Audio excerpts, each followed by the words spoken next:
ಬೀದರ್ ಜಿಲ್ಲೆ ಬಾಲ್ಕಿಯಲ್ಲಿಂದು ನಡೆದ ನಾಡೋಜ ಡಾಕ್ಟರ್ ಬಸವಲಿಂಗ ಪಟ್ಟದೇವರ ಅಮೃತ ಮಹೋತ್ಸವ ಕಾರ್ಯಕ್ರಮವನ್ನು ಉಪರಾಷ್ಟ್ರಪತಿ ಸಿಪಿ ರಾಧಾಕೃಷ್ಣನ್ ಉದ್ಘಾಟಿಸಿದರು. ಇದೇ ವೇಳೆ ಅವರು ಕಲ್ಯಾಣ ಕಾರುಣ್ಯ ಎನ್ನುವ ಕೃತಿಯನ್ನು ಬಿಡುಗಡೆ ಮಾಡಿದರು. ಈ ಸಂದರ್ಭದಲ್ಲಿ ರಾಜ್ಯಪಾಲ ತಾವರ್ಚಂದ್ ಗೆಹ್ಲೋಟ್, ಜಿಲ್ಲಾ ಉಸ್ತುವಾರಿ ಸಚಿವ ಈಶ್ವರ್ ಖಂಡ್ರೆ, ಎಐಸಿಸಿ ಅಧ್ಯಕ್ಷ ಡಾಕ್ಟರ್ ಮಠದ ಡಾಕ್ಟರ್ ತೋಂಟದ ಸಿದ್ದರಾಮ ಸ್ವಾಮೀಜಿ, ಪೀಠಾಧಿಪತಿ ಗುರುಬಸವ ಪಟ್ಟದೇವರು, ಅಮೃತ ಮಹೋತ್ಸವದ ಗೌರವಾಧ್ಯಕ್ಷ ಪ್ರಕಾಶ್ ಖಂಡ್ರೆ, ಸಂಸದ ಸಾಗರ್ ಖಂಡ್ರೆ ಸೇರಿದಂತೆ ಹಲವು ಗಣ್ಯರು ಉಪಸ್ಥಿತರಿದ್ದರು. ಒಂದು ಕ್ಷಣ ಪರಮ ಪೂಜ್ಯ ನಾಡೋಜ ಬಸವಲಿಂಗ ಪಟ್ಟದೇವರ ಅಮೃತ ಮಹೋತ್ಸವದ ಈ ಶುಭ ಸಂದರ್ಭದಲ್ಲಿ ಪರಮ ಪೂಜ್ಯರನ್ನು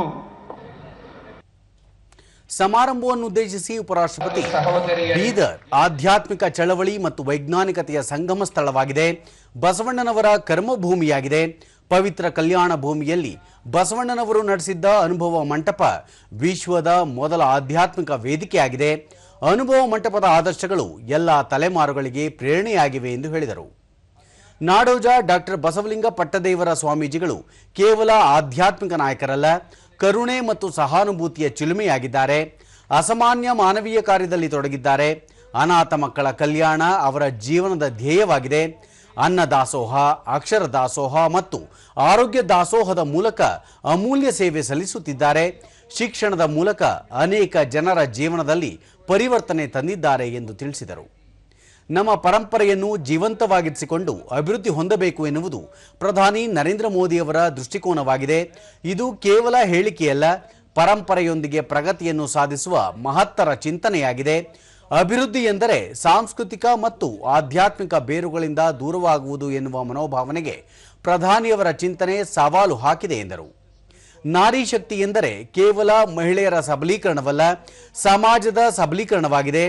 ಮಹಿಳೆಯರು ತಾವು ಸೇವೆ ಸಲ್ಲಿಸುವ ಪ್ರತಿ ಕ್ಷೇತ್ರಕ್ಕೆ ಸಹಾನುಭೂತಿ ಮತ್ತು ಕರುಣೆಯ ಸ್ಪರ್ಶ ನೀಡುತ್ತಾರೆ.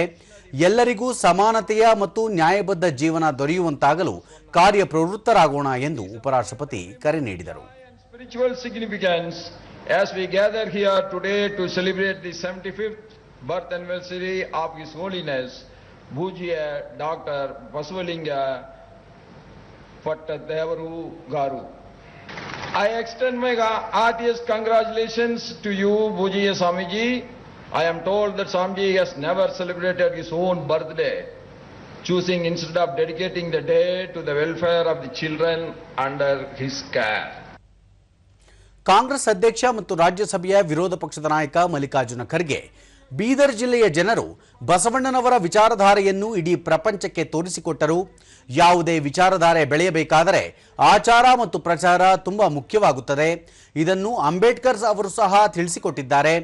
ಉತ್ತಮ ಚಿಂತನೆಗಳನ್ನು ಅನುಸರಿಸುವ ಮೂಲಕ ಹಾಗೂ ಪ್ರಚಾರ ಮಾಡುವ ಮೂಲಕ ಜನಸಾಮಾನ್ಯರಿಗೆ ತಲುಪಿಸುವುದು ಅಗತ್ಯ ಎಂದು ಹೇಳಿದರು. ಬಸವಣ್ಣನವರು ಹೊಸ ಧರ್ಮ ಸ್ಥಾಪನೆ ಮಾಡಿ ಅನುಭವ ಮಂಟಪವನ್ನು ಸ್ಥಾಪಿಸಿ ಎಲ್ಲ ಜಾತಿ ಜನಾಂಗಗಳ ಜನರನ್ನೊಳಗೊಂಡ ಸಮಾಜವನ್ನು ನಿರ್ಮಿಸಿದರು. ನಾವೆಲ್ಲ ಒಂದು ಎನ್ನುವ ಭಾವನೆ ಇಲ್ಲದಿದ್ದಾಗ ಯಾವುದೇ ಧರ್ಮ ಬೆಳೆಯುವುದಿಲ್ಲ ಎಂದು ಅವರು ಅಭಿಪ್ರಾಯಪಟ್ಟರು. ಒಳಗಿನವರು ಇನ್ನೂ ಜಾಸ್ತಿ ಮಾಡಿ ಅದನ್ನು ಹಾಳು ಮಾಡಿದ್ರು. ಅದೇ ರೀತಿಯಾಗಿ ಬಸವಣ್ಣವರ ತತ್ವದಲ್ಲೂ ಕೂಡ ಹಾಗಾಗಬಾರ್ದು. ನೀವು ಇಲ್ಲಿಂದ ಅದರ ಪ್ರಚಾರ ಮಾಡಿದ್ರೆ ದೇಶ ತುಂಬಾ ಆಗ್ತದೆ. ನಿಮ್ಮ ನಡವಳಿಕೆ ಮೇಲೆ ಅದನ್ನ ಹೋಗ್ತದೆ ಹೊರತಾಗಿ ನಾವು ಸರಿಯಾಗಿ ನಡ್ಕೊಳ್ಳಿಲ್ಲ ಅಂದ್ರೆ ಯಾರೂ ನಿಮ್ಮ ಹತ್ರ ಬರಲ್ಲ. ನಮ್ಮ ಧರ್ಮದಲ್ಲಿ ನೀವೆಲ್ಲರಿಗೂ ಆಸಕ್ತಿ, ಎಲ್ಲರಿಗೂ ಆಶೀರ್ವಾದ ಕೊಟ್ಟು ಎಲ್ಲರಿಗೂ ಒಂದು ಮಾಡಿ ನಾವೆಲ್ಲರೂ ಒಂದು ಅಂತಂದ್ರೆ ಆವಾಗ ಮಾತ್ರ ಯಾವುದೇ ಒಂದು ಧರ್ಮ ಬೆಳಿಲಕ್ಕೆ ಸಾಧ್ಯ ಇದೆ. ರಾಜ್ಯಪಾಲ ತಾವರ್ಚಂದ್ ಗೆಹ್ಲೋಟ್, ಶಿಕ್ಷಣ ಅಜ್ಞಾನವನ್ನು ದೂರವಿರಿಸಿ ಜ್ಞಾನದ ಬೆಳಕನ್ನು ನೀಡುತ್ತದೆ. ಸಮಾಜದ ಪ್ರಗತಿಗೆ ಬಸವಲಿಂಗ ಪಟ್ಟದೇವರ ಕೊಡುಗೆ ಅನನ್ಯವಾದದ್ದು. ಮಹಿಳಾ ಸಬಲೀಕರಣ ಮತ್ತು ಸಮಾಜದ ಒಟ್ಟಾರೆ ಪ್ರಗತಿಗೆ ಹಲವು ಕಾರ್ಯಕ್ರಮಗಳನ್ನು ಅನುಷ್ಠಾನಕ್ಕೆ ತಂದಿದ್ದಾರೆ. ಶಿಕ್ಷಣ ಮತ್ತು ಆಧ್ಯಾತ್ಮದ ಮಾರ್ಗದರ್ಶನದ ಮೂಲಕ ಸೇವೆ, ತ್ಯಾಗ, ಸಮರ್ಪಣೆಯಿಂದ ಸಮಾಜಕ್ಕೆ ಸೇವೆ ಸಲ್ಲಿಸುತ್ತಿದ್ದಾರೆ ಎಂದು ಬಣ್ಣಿಸಿದರು.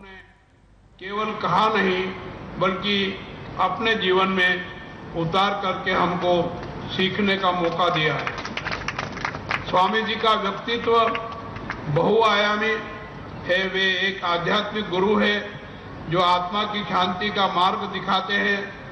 वे एक समाज सुधारक है जो समाज की कुरीतियों को दूर करने का संकल्प लेकर के प्रेरणा देते हैं। ಸಚಿವ ಈಶ್ವರ್ ಖಂಡ್ರೆ ಕಲ್ಯಾಣ ಕರ್ನಾಟಕಕ್ಕೆ ವಿಶೇಷ ಮಾನ್ಯತೆ ನೀಡಿರುವ ಫಲವಾಗಿ ಈ ಭಾಗದ ಅಭಿವೃದ್ಧಿಗೆ ಅನುಕೂಲವಾಗಿದೆ ಎಂದು ಹೇಳಿದರು.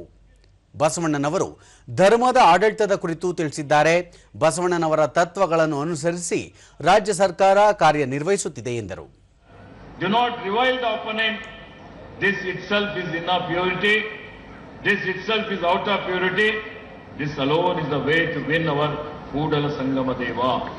ಈ ವಚನ ಹೇಳೋದು ಬಹಳ ಸುಲಭ ಇದೆ, ನಡೆಯೋದು ಬಹಳ ಕಷ್ಟ ಇದೆ. ನಡಿಲಿಕ್ಕೆ ನಾವೆಲ್ಲರೂ ಪ್ರಯತ್ನ ಮಾಡಿದ್ರೆ ಇಂಥ ಕಾರ್ಯಕ್ರಮ ಮಾಡಿದ್ದು ಸಾರ್ಥಕ ಆಗ್ತದೆ ಅಂತ ಹೇಳಿ, with my respectful regards to everyone,